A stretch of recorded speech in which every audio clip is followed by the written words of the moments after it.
प्रिय दर्शकों और श्रोताओं, जय सिया राम, जय श्री कृष्णा। मैं हाजिर हूं आपके सामने दिनांक 7 नवंबर 2021 वार रविवार का दैनिक पंचांग लेकर। दैनिक पंचांग में आप रोज सुनते हैं तिथि, वार, योग, नक्षत्र, करण, भद्रा, दिशाशूल, व्रत, पर्व, त्योहार और चौगड़िया मुहूर्त की विशेष जानकारियां। मुझे उम्मीद है कि दैनिक पंचांग से आपको किसी न किसी रूप में जरूर ही लाभ होगा। अब आइए आज का पंचांग शुरू करते हैं। किसी प्रकार की भूल त्रुटि रहे तो आप क्षमा करेंगे। भारतीय संवत विक्रम संवत 2078 का, शक संवत 1943 का, हिजरी संवत 1443 का। संवत का नाम है राक्षस नाम का संवत्सर। जी हाँ,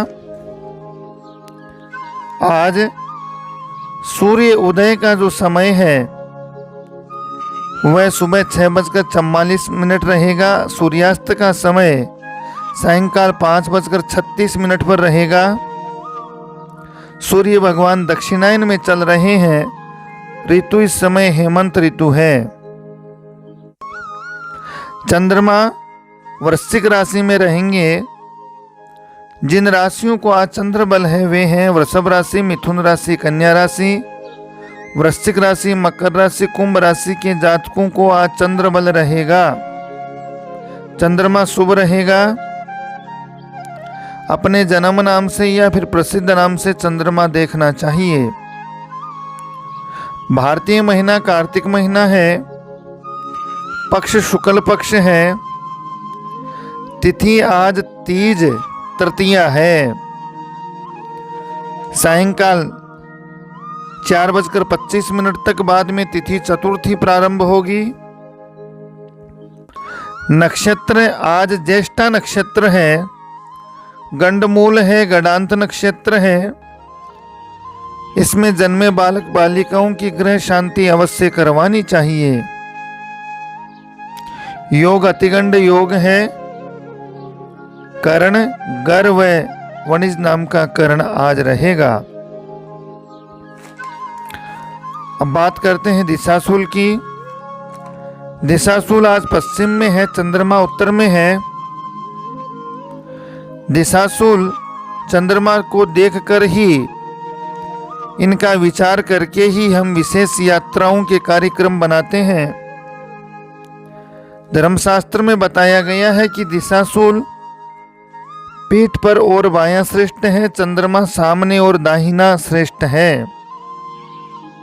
बाएं में चंद्रमा शुभ नहीं, पीठ पीछे का चंद्रमा शुभ नहीं।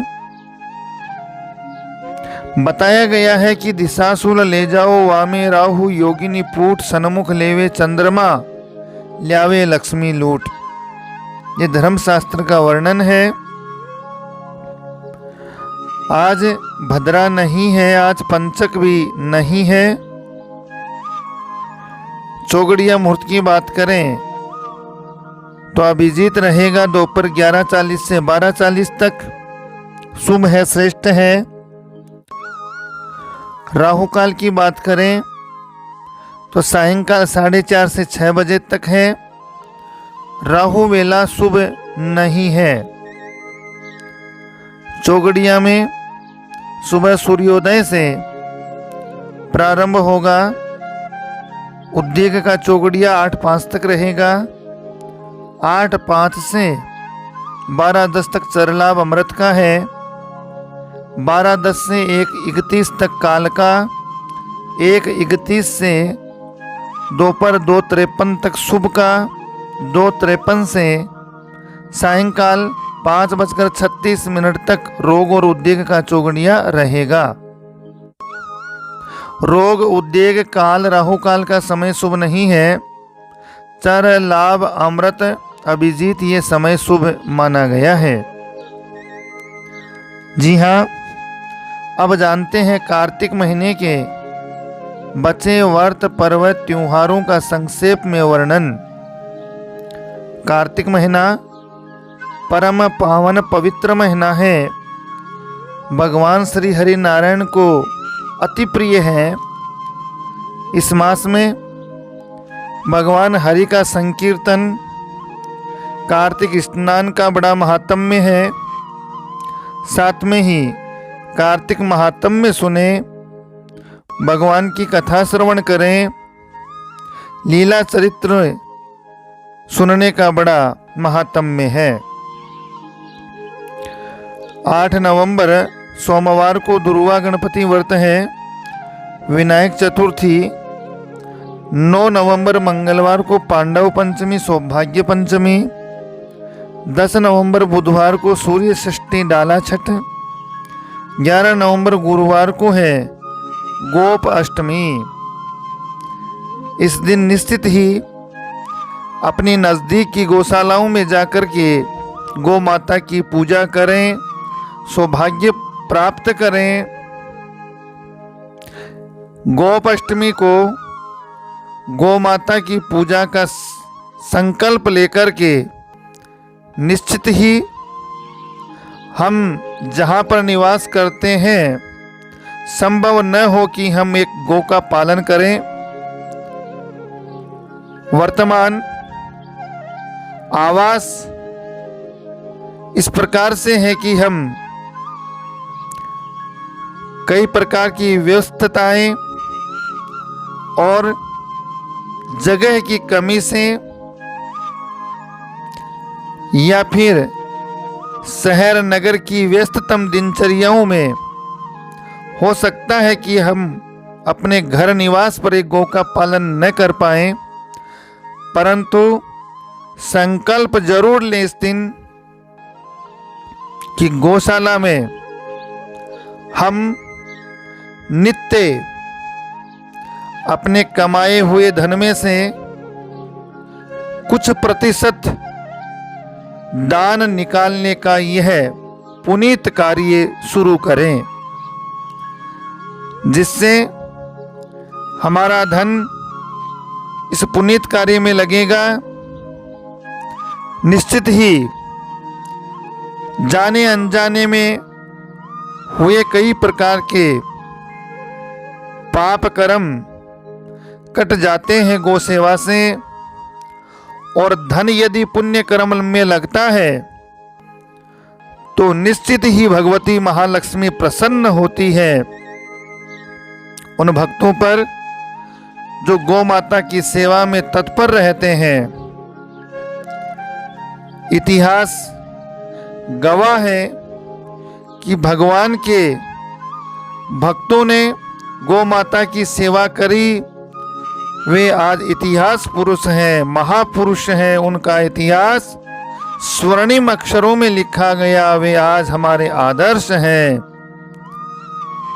यहाँ तक भगवान श्री कृष्ण कन्हैया ने भी, जो हमें सनातन धर्मावलंबियों के आराध्य देव हैं, गौ माता की सेवा करी, गौ माता को चराया वन वन में, और गोपाल और गोविंद कहलाए।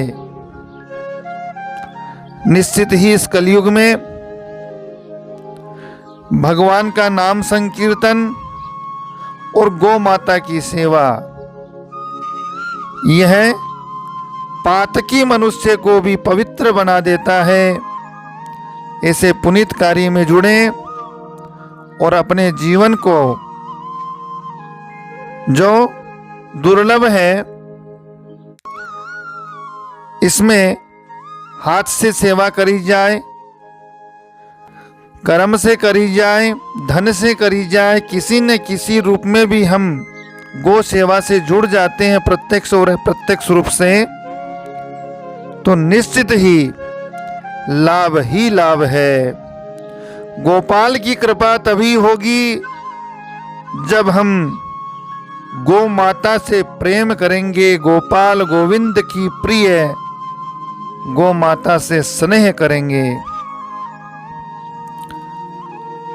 इस धराधरती पर भारतवर्ष ऋषियों की तपोभूमि है, जहां पर पुण्य, दया, धर्म, गाय, गंगा, गायत्री आदि के हम सब उपासक हैं। गौ माता के प्रति संकल्पित होकर के गोपाष्टमी के दिन नगर शहर की गौशालाओं को सजाया जाए और दिव्य अद्भुत अलौकिक वहां पर ऐसा कार्यक्रम हो जिससे सभी जुड़े गौ माता की सेवाओं से और इस पुनीत कार्य में सहयोग दे और पुण्य लाभ कमाए। दुर्गाष्टमी भी इसी दिन है। 14 नवंबर रविवार को देव प्रबोधनी एकादशी है। भगवान श्री हरि नारायण देव उठनी 11 के रूप में यह है और भगवान श्री हरि नारायण का इस दिन उठना, प्रबोधन होना, देवालयों में भव्य उत्सव होता है, तुलसी विवाह है और पृथ्वी लोक पर पुनः मांगलिक कार्य शुरू हो जाते हैं जो काफी दिनों से रुके हुए थे। चतुर्मास का अनुष्ठान यहीं पर समाप्त होगा। 16 नवंबर को प्रदोष व्रत है। 17 नवंबर बुधवार को वैकुंठ चतुर्दशी है, व्यतिपात पुण्यम है। 19 नवंबर शुक्रवार को कार्तिक पूर्णिमा, सत्यनारायण भगवान का व्रत कार्तिक स्नान पूर्ण होगा। चंद्र ग्रहण इस दिन है, परंतु भारत में लगभग प्राय यह अदृश्य ही रहेगा, इसलिए सूतक आदि के नियम लागू नहीं होंगे, जिससे चंद्र ग्रहण जिन स्थानों पर अदृश्य होता है वहां पर सूतक आदि के नियम लागू नहीं होते हैं, ऐसा धर्मशास्त्र का उल्लेख है। आप सभी को लाइक शेयर सब्सक्राइब करने को मैं जरूर कहूंगा। आप अपने स्नेहजनों, मित्रजनों, परिवारजनों को लिंक शेयर कीजिए। अपना स्नेह प्रेम इसी प्रकार बनाए रखें। आप सभी को मेरी तरफ से जय सिया राम, जय श्री कृष्णा।